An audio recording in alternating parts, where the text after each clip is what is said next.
তুলে ধরো। এই ধরনের পরিস্থিতি মন্তেশ্বরের বুকে, মালডাঙ্গার বুকে, আপনি বিধায়ক।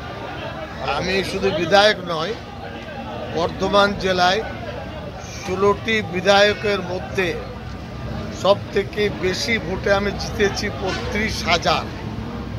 বিগত লোকসভা নির্বাচনে 48,000 ভোট মন্তেশ্বর মঙ্গলকোট দিয়েছে। আমি বুঝতে পারছি না, এই সমস্ত ভাড়াটে মুখ, এরা দল করে না, এরা একেবারে গুন্ডা বাহিনী। এদেরকে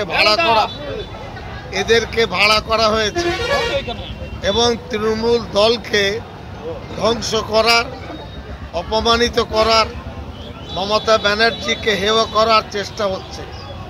আমার আজ থেকে একটা সন্দেহ তৈরি হচ্ছে যে এত শক্তি পাচ্ছে কোথায়? এদের সাথে মাওবাদীটা তো যুক্ত নেই, এরা শক্তি পেল কি করে? দলের ক্যাবিনেট মন্ত্রী কোন কাজটা আমি করিনি এখানে? এই বন্যায় ভেসে গিয়েছিল, বসেছিলাম এখানে, ডেড বডি উদ্ধার করার জন্য স্পেশাল বোট এনেছিলাম, তারপরে এলাকায় রিলিফ দিয়েছি। কোন জায়গায় আমি কাজ করি? আসলে ওই চোখের উপরে নুন পড়েছে এখন।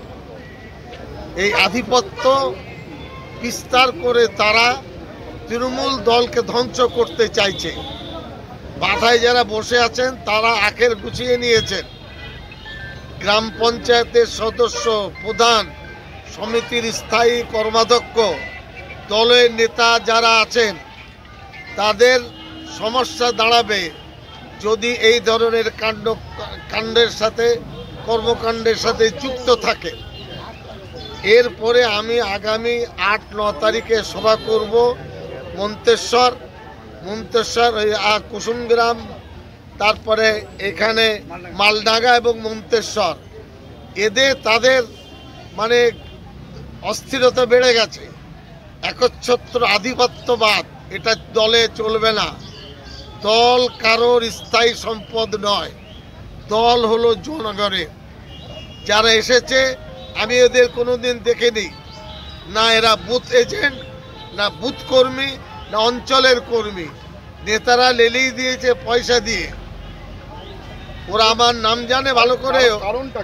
কারণ তোলাবাজি, কারণ হলো দলের নামে মমতা ব্যানার্জির ছবি, অভিষেকের ছবি বিক্রি করে ত্রাস তৈরি করা, এটা হলো তাদের লক্ষ্য। আর কয়েক মাস পরে বিধানসভা নির্বাচন, হ্যাঁ, এখানে কি কেউ নতুন করে কোনো প্রার্থী, নতুন মুখ হতে চাইছে, এরকম কিছু ব্যাপার? আমি বলি সেটা দল ঠিক করবে।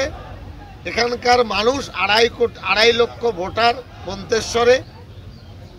আমি 100% বলতে পারি এরা 2-4 জন, 50 জন, 100 জন, 200 জন, তাদের পরিবার, এতে কিছু হবে না। ও আপনার স্রোতে ভেসে যাবে। আমি শক্তি দেখাইনি, দেখালে আমাদের কর্মীরা যারা পতাকা ধরে ভোট করে, এখানেও 1-2 বাহিনী আছেন যারা তোলাবাজি করে, তাদের গায়ে খুব লেগেছে, সামনে আসতে পারছেন না। এখানে যদি চৌধুরী সাহেব সভা করেন, পরিস্থিতি আরও অনুকূলে হবে। আমি নিজে মুখ্যমন্ত্রীকে, অভিষেক ব্যানার্জিকে, পরবর্তী ক্ষেত্রে সুব্রত বক্সির সাথে চিঠি চাপাটি দিয়ে যোগাযোগ হয়। 2 দিন আগে সুব্রত বক্সি ফোন করেছিলেন, বলে কে ছোকরার, কে গোলমাল পাকাচ্ছে, এইভাবে আমাকে তিনি বলেছেন। আমি নাম করেছি এবং এরপরে মাথায় তো আছে কুসুমগ্রামের একজন ব্যক্তি, কত লেখাপড়া জানি না, গুন্ডা পুষে রেখেছেন। তিনি বুঝতে পারছেন না যে তার হাল কি হবে। আর তার সাথে যারা আছেন কোনো পঞ্চায়েত প্রধান, সদস্য, তারা কি করবে সেটা সে ভাবতে পারছে না।